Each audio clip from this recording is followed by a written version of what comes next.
Hay una filosofía argentina, un pensamiento riguroso acerca del lugar del hombre en la sociedad. Obras literarias como El Facundo, El Martín Fierro, El Matadero. Texto axial, fundamental, el plan revolucionario de operaciones de Mariano Moreno, Los muertos en Plaza de Mayo. El primer centenario se festeja bajo estado de sitio.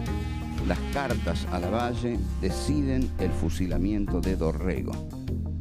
No hay verdad que se resista frente a 2 pesos, moneda nacional.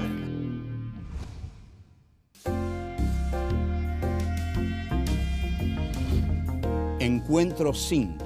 Esteban Echeverría, El Matadero. 1. La civilización pierde sus pasos. 2. La violencia y la condición humana. 3. La refaloce. 4. El monstruo, la crueldad y los excluidos. Esteban Echeverría nace en Buenos Aires en septiembre de 1805. Realiza sus estudios primarios en la Escuela de San Telmo y luego ingresa en el Departamento de Estudios Preparatorios de la Universidad de Buenos Aires. En 1825 parte hacia Europa. En París asiste al Colegio El Ateneo y toma cursos de dibujo, guitarra, historia, economía y política. Allí entra en contacto con el romanticismo y se conmueve con la obra de Goethe, Schiller y Byron. En París comienza a escribir sus primeros poemas. En 1830 regresa a Buenos Aires y comienza a publicar sus trabajos. A partir de 1835 participa en el Salón Literario y en 1838 funda, junto a Alberdi y Juan María Gutiérrez, la Asociación de la Joven Generación Argentina. Enfrentado al régimen rosista, se exilia en 1840 en Uruguay. Muere el 19 de enero de 1851 en Montevideo. El Matadero es publicado recién en 1874 por Juan María Gutiérrez en las obras completas de Esteban Echeverría.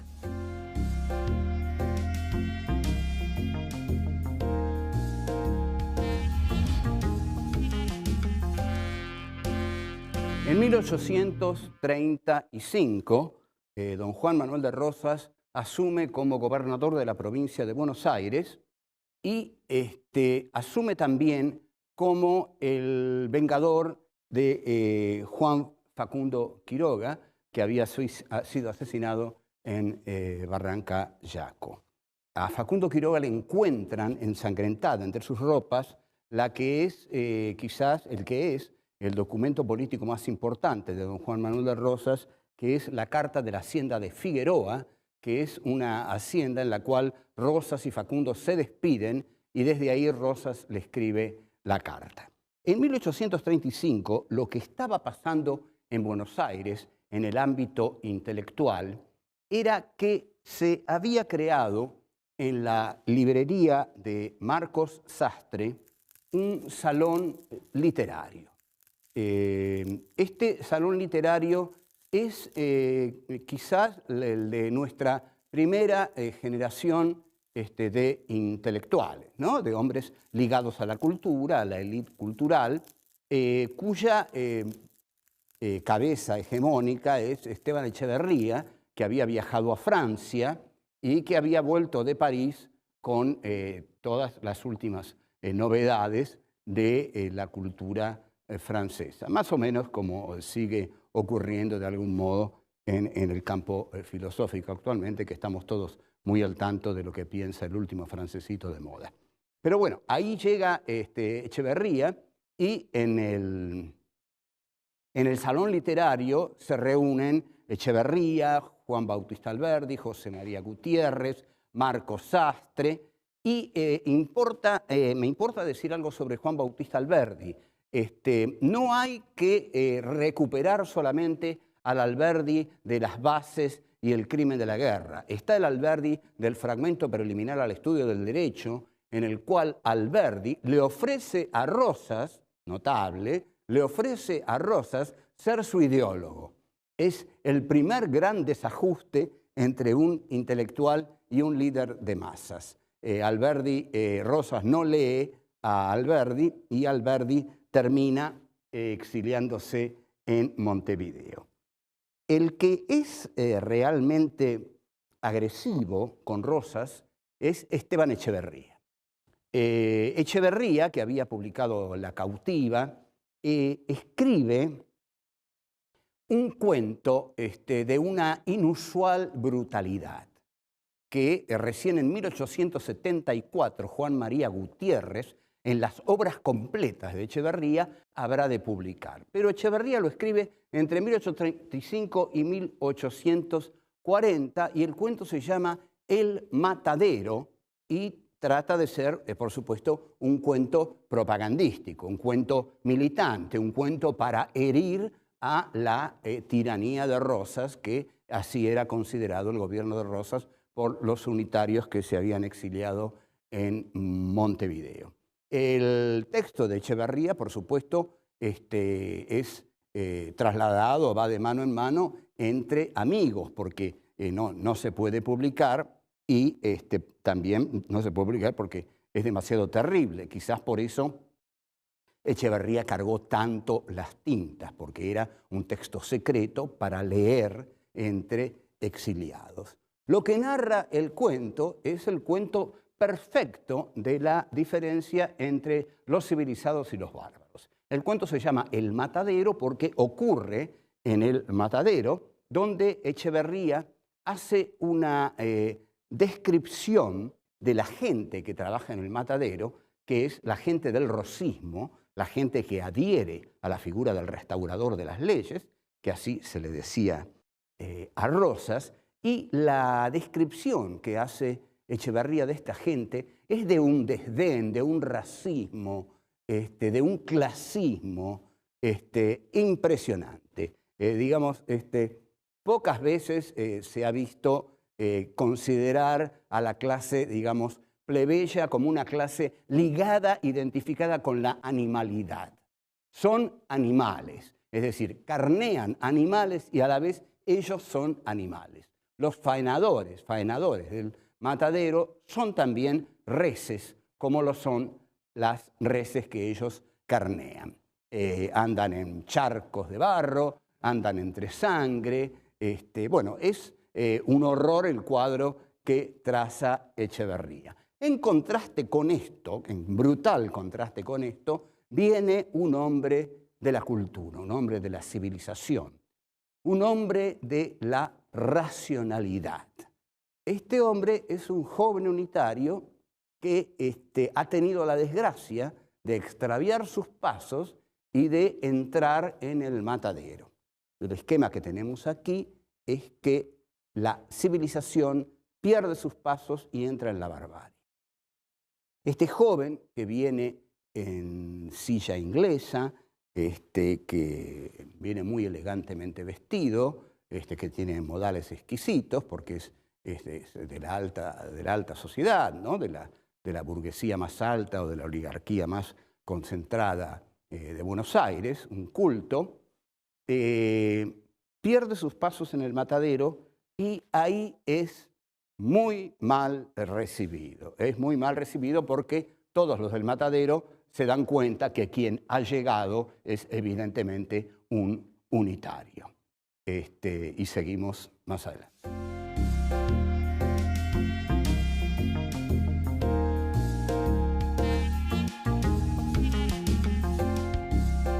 El cuento se llama El Matadero porque va a ser el matadero de las reses y el matadero del unitario. Todo a manos de esta turba salvaje que son los hombres que adhieren a don Juan Manuel de Rosas, el personaje odiado por los unitarios y muy especialmente por Esteban Echeverría. Bueno, entonces el unitario es visualizado por los hombres del matadero. Aquí ya se produce un encuentro brutal. Lo ven, bueno, y ven que es una especie, que es un joven, que en realidad muchos ilustradores lo ilustran como el propio Echeverría, que viene montado en una cabalgadura de silla inglesa. La silla inglesa para Sarmiento en el Facundo va a ser muy importante, porque Sarmiento va a decir que si Lavalle hubiera hecho la campaña de 1840 en silla inglesa, la habría ganado. O sea, que estos elementos de la cultura europea son muy valorados por los hombres de la élite cultural de Buenos Aires. De modo que este joven unitario viene montado en silla inglesa. Y los del Matadero, que están comandados por un siniestro personaje que se llama Mata 7, apenas lo ven venir en silla inglesa, dicen, ahí viene un unitario. Ustedes noten la alegría que deben haber sentido los tipos del Matadero cuando se les viene un unitario, se les viene un juego, se les viene un tipo con el cual se van a divertir mucho. El unitario, como todo unitario que se enfrenta con la chusma, ¿no?, es muy altanero y los desprecia con sus gestos, con su mirada. ¿Qué quieren con él? ¿Cómo se atreven? ¿Cómo se le acercan? Y hay un juez en el Matadero que lo primero que le pregunta al unitario es lo más visible para un federal. ¿Por qué no trae usted la divisa Punzó? La divisa Punzó era un pedazo de género, Punzó, que Rosas obligaba a que todo el mundo lo llevara, ¿no?, como identificación de su adhesión a él, a Rosas. O sea que había que llevar la divisa Punzó. El unitario, como era unitario, es decir, como no adhería a Rosas, no llevaba la divisa Punzó. Entonces, lo que responde el unitario también es tremendamente altanero. Eso, la divisa Punzó, es para ustedes. Yo soy un hombre libre, no la llevo. Es decir, lo que le está diciendo, a mí nadie me impone llevar una divisa Punzó, porque yo soy un hombre libre. Y Mata 7, que sabe responder, le dice, bueno, nosotros a los libres la divisa Punzó se la hacemos llevar a la fuerza. Lo cual es una contundente respuesta, ¿no?, digamos, al orgullo de la racionalidad iluminada, oponerle la fuerza brutal de la barbarie. Esto es lo que plantea Echeverría. Mata 7 y todos sus amigos son constantemente asimilados a la condición animal. Atención aquí, como el proyecto unitario era liquidar a todos estos gauchos bárbaros, es fundamental que no pertenezcan a la condición humana. Yo le voy a decir algo muy claro. Si usted quiere matar a alguien, lo va a matar más fácil si considera que ese alguien no pertenece a la condición humana. Por ejemplo, para Hitler los judíos no pertenecían a la condición humana porque pertenecían a una raza inferior.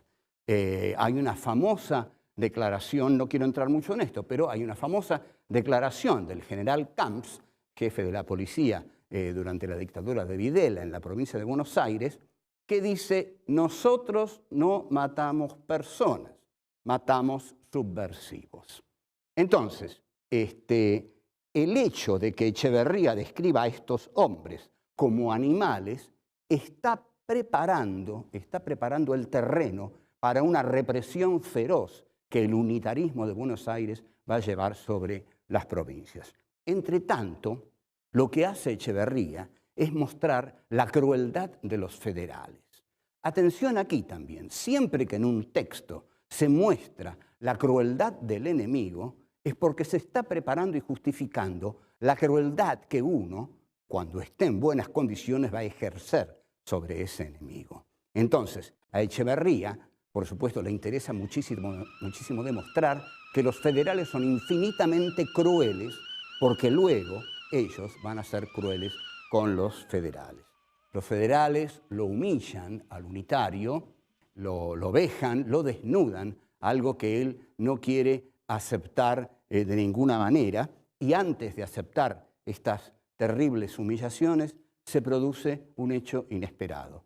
El unitario revienta de sangre, ¿no? Sus asesinos quedan sorprendidos por toda la sangre que tiene el unitario y por cómo ha reventado antes de que pudieran vejarlo más. Entonces, así termina el cuento, en medio de un baño de sangre, y Echevarría que dice, esa es la Federación Rosina y es en el matadero donde tiene su lugar.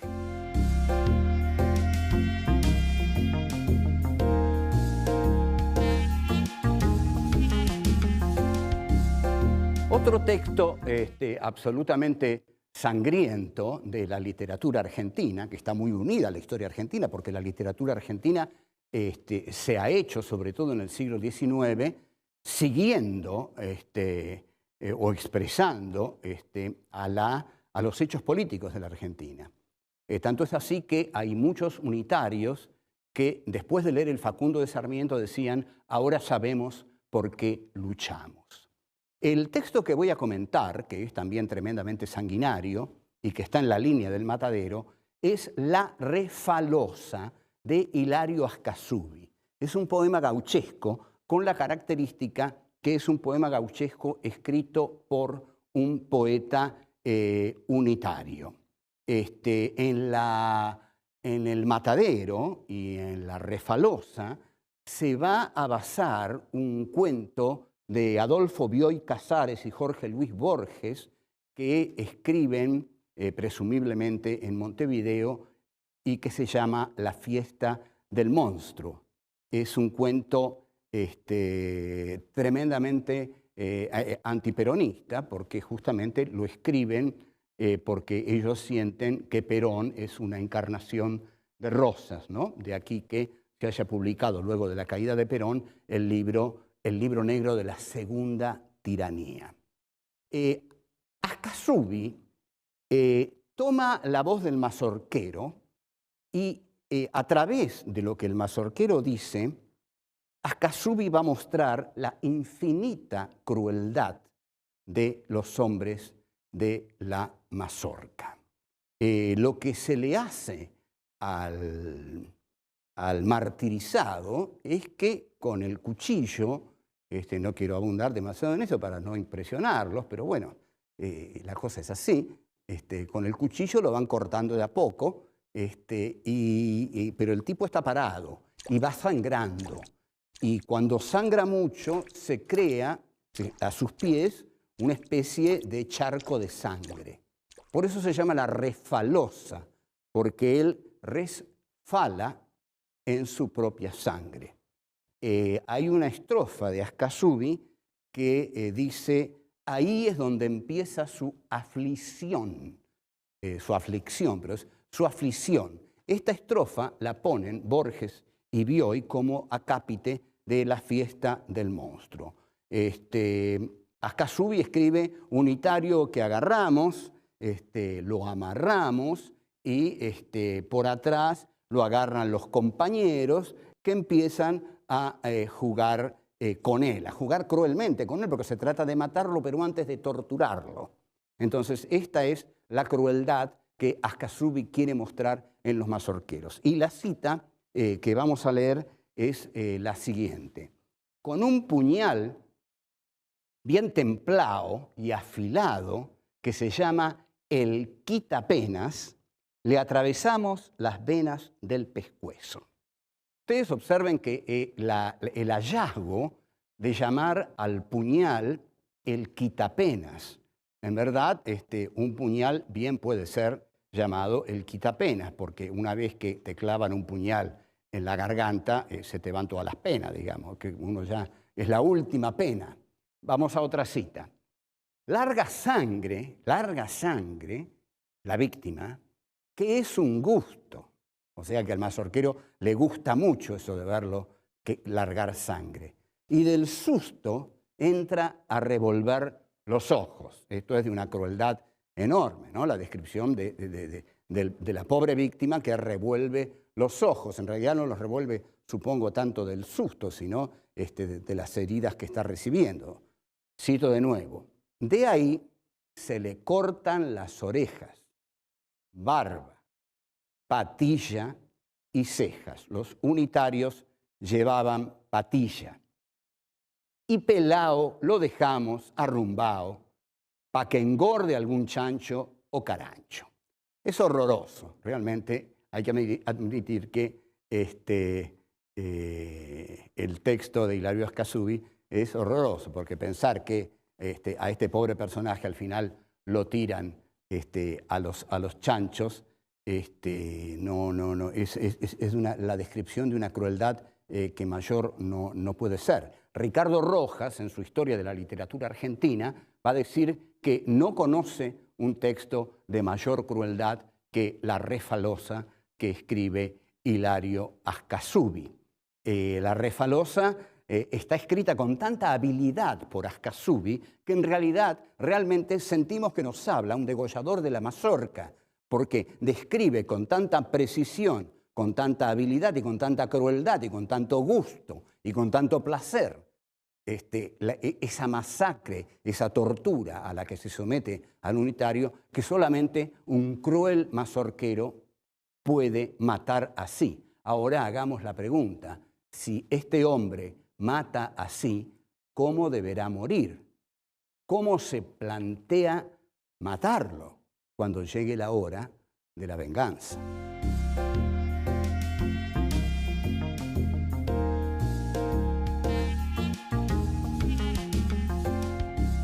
La Refalosa y el matadero también es retomado por Bioy y Borges en el cuento La fiesta del monstruo.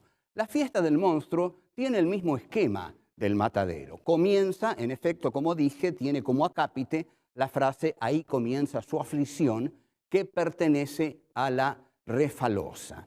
Se publica en Montevideo a pocos días de la caída de Perón. Lo publica Emil Rodríguez Monegal, que es un poeta uruguayo, y el cuento narra,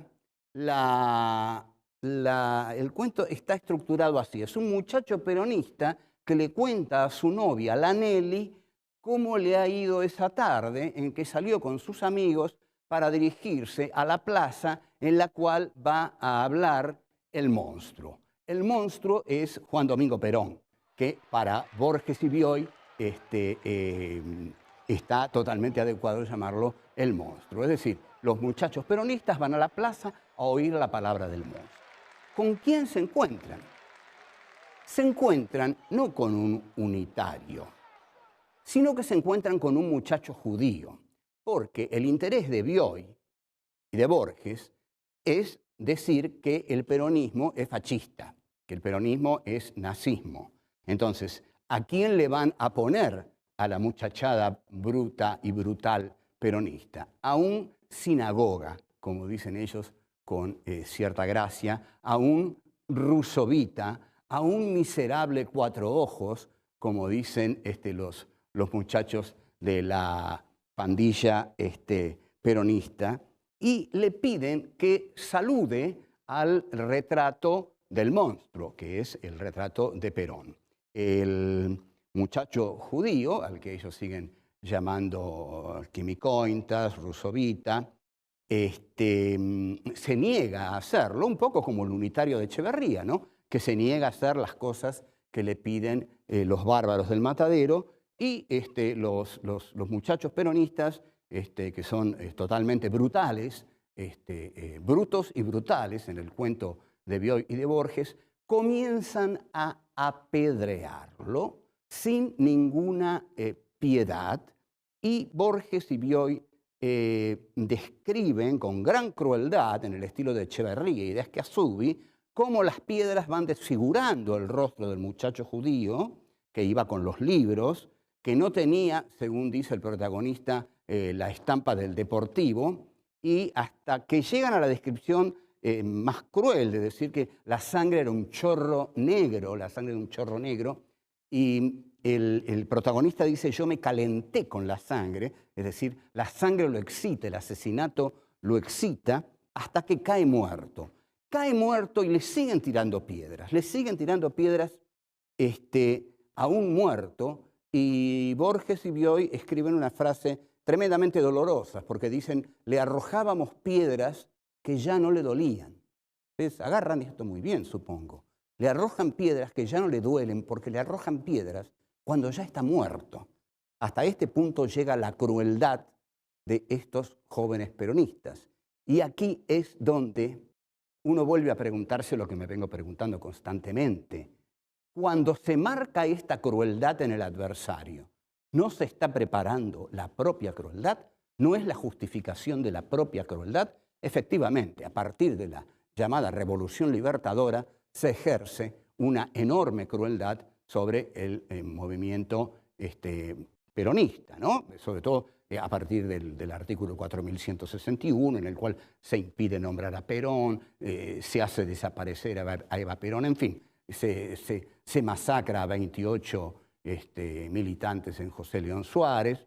Y la teoría del cuento es que los adherentes a Perón eran monstruos manipulados y que no eran humanos, eran monstruos manipulados por otro monstruo, por el monstruo, y el monstruo es Perón. Los tres textos que nombré están destinados a exhibir la extrema crueldad de los sectores populares, pero ocurre que luego los sectores no populares, los sectores del poder, cuando deciden ejercer la represión sobre los sectores populares, son tan crueles como ellos han demostrado que son los sectores populares. Es decir, estos cuentos, quizás estos relatos, deberíamos analizarlos como relatos destinados a justificar la venganza, destinados a justificar la violencia que el país de los cultos va a ejercer sobre el país de los excluidos y de los marginados. El cuento de Borges, yo quiero marcar claramente esto, no debe ser interpretado de ninguna manera como antiperonista, ni como un poema peronista. Digamos que desde aquí, ¿no? Con toda buena voluntad y apertura de corazón, propondríamos salir de una vez por todas de la antinomia peronismo-antiperonismo. Habría que pedirles a los antiperonistas que no se empobrezcan tanto odiando hasta tal extremo o despreciando hasta tal extremo a un movimiento político que tuvo una enorme riqueza e importancia en la Argentina. Y a los peronistas que no crean que representan naturalmente a la patria, a la soberanía, al pueblo, sino que los otros, los que no son peronistas, también representan algo esencial del país. O sea que debiéramos salir de esta antinomia como debiéramos salir de muchas antinomias para poder vivir en una democracia plena, llena de conflictos, pero que respete fundamentalmente la identidad del otro. Bueno, chao, hasta luego.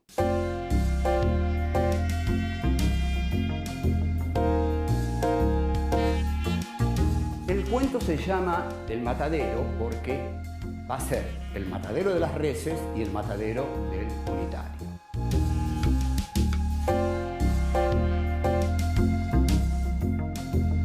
Nosotros, a los libres, la divisa punzó se la hacemos llevar a la fuerza.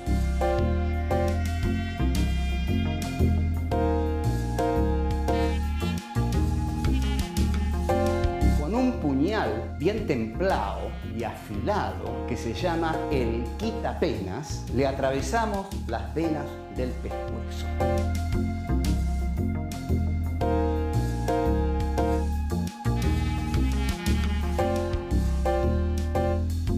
Cuando se marca esta crueldad en el adversario, ¿no se está preparando la propia crueldad?